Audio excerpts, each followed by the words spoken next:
कह रहे थे शादी ये चूँकि ऊंचे एक टीले पर कायम हुआ हुआ कब्रिस्तान है, तो ये जहाँ पे हम खड़े हैं इससे अगर आप इधर देखें तो कितनी ये डेप्थ है यहाँ पे, कितना हाइट पे हम खड़े हैं। तो ये पूरा एक मतलब एक पहाड़ी वाला मामला है कि हम ऊंची जगह पे हैं।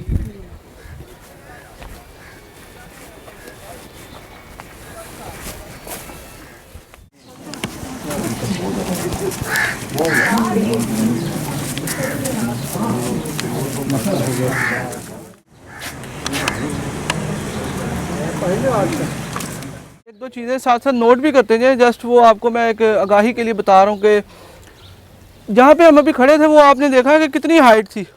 तो ये चूँकि पहले ज़मानों में भी एक रिवाज होता था कि कब्रें हमेशा टॉप पे बनती थी, एक ऊंचे टिब्बे पे टीले पे, ताकि वो एक तो वो सबसे जो बड़ा एक फ़ायदा होता था कि वो दूर से नज़र आती थी, कि जिसने पहुँचना होता था वो दूर से पता चलता था वो मज़ार है। नंबर दो, बारिशें जब होती हैं तो सबसे पहला नुकसान ज़मीन पे कब्रों को होता है, बाकी घरों को या चीज़ों को तो बाद में होता है। कब्रों में पहले होता है कि वो स्लोप हो तो वो सारा पानी कब्रों के अंदर भी घुस जाता है और वो कब्रों को गिरा देता है। उससे होता क्या है कि वो ऊपर सारी स्लैबें नीचे गिर जाती हैं और कब्र ख़राब हो जाती है।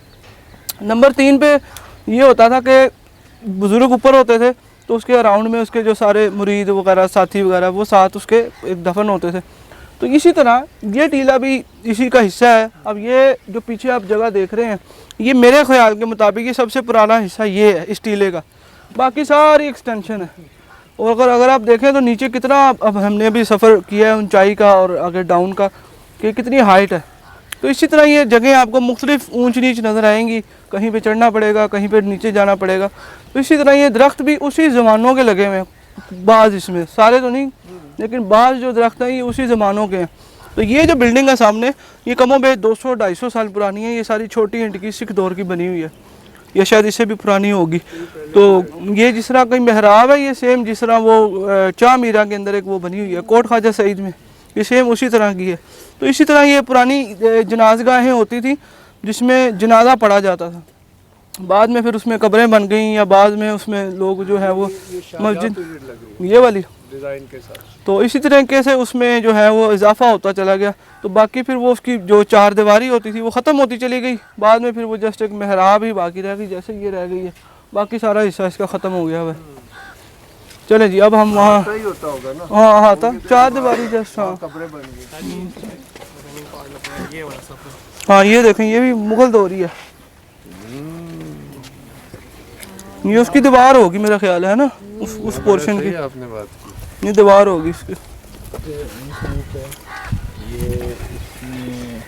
ये सारा नेचुरल होगा, कुछ हथियार शुरू में खास तौर पर कुछ बनाया नहीं। शुरू में तो जो लाहौर की आबादी ये जिस तरह बाहर का एरिया था उस वक्त तो खैर वीराने और जंगली इस तरह के जो होते थे वहीं कब्रें बनती थी ना शहर से बाहर।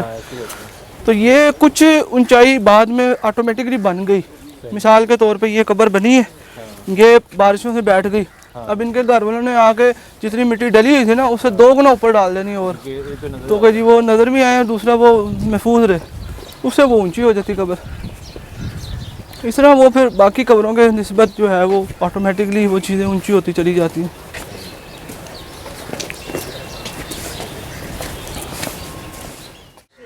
ये जी हम जिस जगह पे आप आए हुए हैं, ये एक्चुअल जो नाम मियानी साहब मशहूर है वो इन बुज़ुर्ग की वजह से मशहूर है।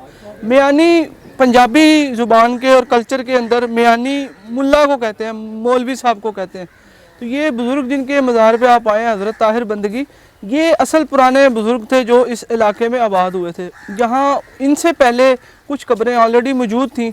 ये जो छोटा सा एक टिब्बा कह लें या छोटा सा एक इलाका था, इसका नाम था पंज ढेरी। पंजाबी में कब्र को ढेरी कहते हैं कि ये ढेरी बनी। तो इसी तरह यहाँ 5 कब्रें थीं। उसके बाद फिर इनका ये सारा जो मदरसा था, यहाँ वो पढ़ाते थे, मजहबी तालीम दिया करते थे, तो ये वो मरकज़ था। और इसके गिर्द ही फिर इनके जो मुरीदैन थे उनके वो कब्रें वगैरह बनती रहीं। बाद में अगर तारीख़ के एतबार से देखें तो इनके नाम से ही इस इलाके का नाम मियानी पड़ा, और फिर जब कब्रिस्तान बन गया तो वो मियानी साहब हो गया, यानी कब्रिस्तान का नाम मियानी हो गया, जो कि उससे पहले शायद गांव का या उस छोटे से इलाके का था। इसी इलाके में इधर पास ही दुल्ला भट्टी एक बहुत बड़ा किरदार गुजरा शहनशाह अकबर के दौर का, उसकी कब्र भी है, जिसको दिल्ली गेट के बाहर फांसी दी गई थी, और वो इनसे पहले वफात पा के यहाँ मतलब फांसी पा के यहाँ दफन हुए थे। इस पूरे कब्रिस्तान में जो टोटल कदीम तरीन कब्रें हैं वो 3 गिनी जाती हैं अब तक माहिरीन के नज़दीक। उनमें एक दुल्ला भट्टी है, दूसरे ये हज़रत ताहिर बंदगी हैं और तीसरे फरीद अहमद पराचा हैं। ये 3 लोग हैं टोटल। इसकी जो एक्चुअल तारीख है इस कब्रिस्तान की वो गिनी जाती है तकरीबन 500 साल से, जो मुस्तनद है, कंफर्म है। लेकिन इसके अलावा भी बाज़ कहते हैं कि उससे पहले महमूद गजनवी के ज़माने में भी लाहौर पे जो हमला हुआ था तो उसमें जो लोग शहीद हुए थे या कत्ल हुए थे उनको भी इसी एरिया में ही दफनाया गया था। लेकिन वो एक्चुअल एरिया और जगह मिल नहीं सकी कि कहाँ है। लेकिन 500 साल से ये एविडेंस है कि दुल्ला भट्टी की कब्र, हज़रत ताहिर बंदगी की और इसी तरह फरीद पराचा की, ये अकबर पीरियड और मुग़ल पीरियड के हैं। बाद में फिर ये बाकायदा एक कब्रिस्तान की शक्ल में कैसे वजूद में आया, इसमें 2 रवायात है। एक रवायत ये है कि शेरशाह सूरी ने इस जगह के लिए 40,000 केनाल जगह जो है वो अलॉट की थी इस कब्रिस्तान के लिए, 40,000 केनाल। बाद में फिर जो है वो मुग़ल बादशाहों ने भी इस कब्रिस्तान में यानी कि जो तदफीन वाला मामला था वो शुरू कर दिया और फिर शहर में जितनी वफ़ात वगैरह होती थी वो सारे इसी मरकज़ में आती थी। इसी तरह मलक अली कोतवाल, एक बड़ा मशहूर कोतवाल गुजरा, उसकी कब्र भी इसी कब्रिस्तान में, लेकिन वो खैर मिल नहीं सकी। इसी तरह बाद में सिख दौर में, चूँकि वो गारत गरी का ज़माना था, जो सह हाकिमान लाहौर का दौर आता, रंजीत सिंह से पहले जब 3 सिख हाकिम थे यहाँ पे, उनके ज़माने में वो ख़ास एक इलाके पे हमला करते थे और उनको कहते थे हमें टैक्स पे करो। तो टैक्स अगर नहीं देते थे तो वो फिर वो लूट लेते थे उस इलाके को। तो यही हाल इस इलाके के साथ हुआ कि इस इलाके को लूटा गया और फिर वो जब कुछ मिला नहीं, क्योंकि मदरसा था, मजहबी इलाका था, तो वहाँ पे पैसा तो मिलना नहीं था, तो वो उनको सिवाय किताबों के कुछ नहीं मिला, तो वो नफ़रत में जाते हुए उन किताबों को भी आग लगा गए। तो वो सारी खानका और सारे वो लोग भी मारे गए और सारी वो किताबें वगैरह भी जला दी गई। तो उसके नतीजे में फिर वो सारे अफराद जो थे वो भी फिर इर्द गिर्द ही दफन किए गए, जिसके नतीजे में फिर ये प्रॉपरली एक कह लें कि एक पक्का कब्रिस्तान यानी कि डिक्लेयर हो गया कि बस ये अभी सारा एरिया जो है ये कब्रिस्तान ही रहेगा। तो बाद में फिर आहिस्ता आहिस्ता मज़ीद जैसे जैसे आबादी शहर की बढ़ी तो वैसे वैसे ये कब्रिस्तान एक साइड से बढ़ता गया तो किसी साइड से सुकड़ता चला गया। अगर आप यहाँ से इधर को चले जाएं, ये जितनी आबादी आप देख रहे हैं वो गंदे नाले तक, जो शायद इचरा का एरिया वो जो लगता है वो उस तक ये सारा कब्रिस्तान का रकबा था। इसी तरह इसके ऑपोजिट चले जाएं तो ये शायद चुबुर्जी के करीब करीब जाके ये पहुँचा, उसके करीब ये सारा एरिया ये भी कब्रिस्तान का हिस्सा था। तो ये बहुत एक वसी व अरीज़ कब्रिस्तान है जिसमें तकरीबन लाखों की तादाद में लोग दफन हैं, जिसकी एक रफसी तादाद जो मतलब बयान करते हैं यहाँ के मुजावर और ये दीगर जो वॉर्गन वगैरह वो उनके मुताबिक तकरीबन 4.5 लाख कब्रें इसके अंदर, और इसमें मशाहिर हैं वो हज़ारों की तादाद में, उसमें उलमाए कराम हैं, औलियाए कराम हैं, उसमें सहाफ़ी लोग हैं, जज वगैरह हैं, खेलों के लोग हैं और मुख्तलिफ़ फील्ड के जो माहिरीन हैं, अदीब शायर हैं, ड्रामा वाले हैं, टीवी के लोग हैं। तो इस तरीके से ये मुख्तलिफ़ लोगों का एक मस्कन है और ये एक सदियों पुरानी एक तारीख़ यहाँ पे जो है वो सांस लेती है। तो यहाँ पे बहुत सारे लोग हैं जो यहाँ पे मतलब मदफून है और उनका कोई डॉक्यूमेंटेड कोई किताब में किसी जगह पे रेफरेंस नहीं है, लेकिन वो कतबे में पूरी तारीख़ उस पर लिखी हुई है। तो ये एक अलग सब्जेक्ट बन चुका हुआ है कि जिस पे काम किया जाए।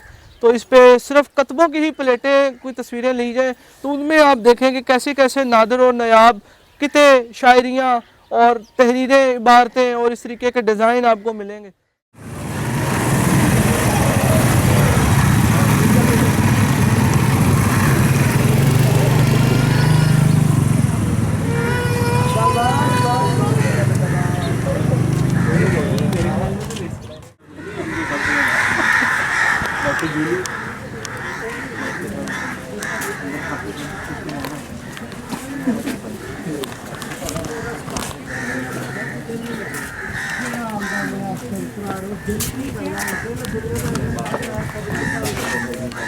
I'm gonna ruin your video.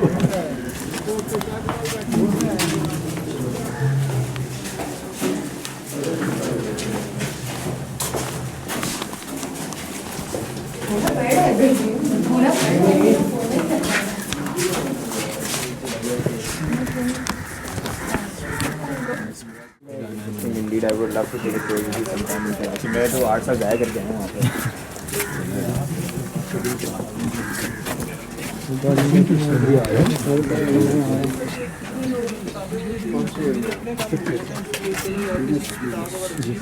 शुरू कर दिया? अब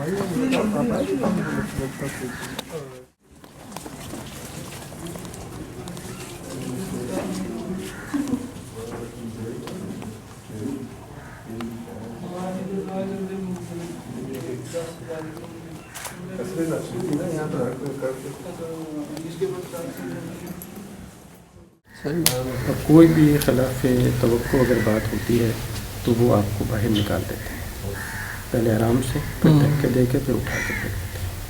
अदब का खिलाफ है। कहते हैं बेअदब से मुराद। यहाँ पर वही आता है जो अल्लाह से कोई भी वली उसका डर है ना, वो उसकी इजाज़त के बगैर नहीं आता। मैं और आप अगर यहाँ कहेंगे कि हम उड़ रहे हैं, ये पॉसिबल नहीं है। हकीकत भी यही है। ठीक है ना, कोई भी डर है, चाहे वो डर है। कादरिया में कौन सी क्या बता रशा कमल कहती रहमतुल्लाह है, इंडिया में आपका दरबार है, यूट्यूब पे लिखेंगे तो भी बहुत ही मशहूर शख्सियत तो है।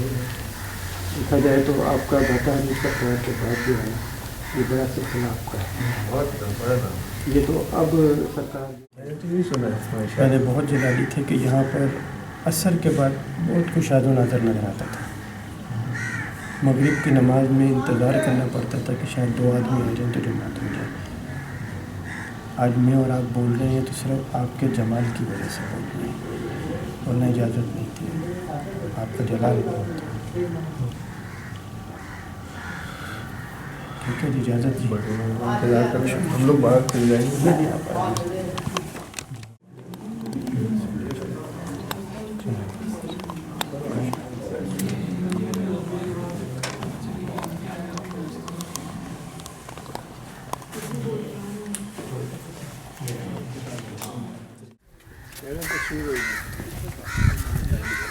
ये वो दरगाह है जिसके नाम पे मियानी शरीफ का नाम। कैसे जी आप फिलहाल